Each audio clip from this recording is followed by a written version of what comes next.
Hello everyone, আসসালামু আলাইকুম। কেমন আছেন সবাই? আশা করছি সবাই ভালো। আবারও চলে আসছি নতুন একটা ব্লগ নিয়ে।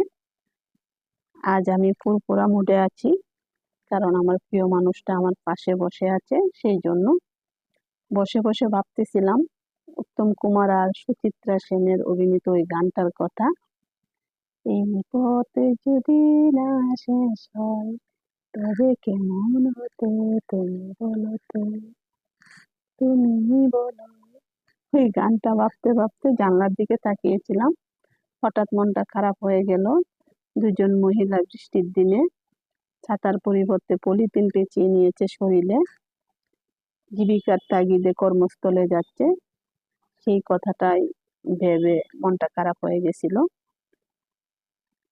আবার মুহূর্তে বিয়ের গাড়িটা দেখে মনটা ভালো হয়ে গেল। অতীতে চলে গেল।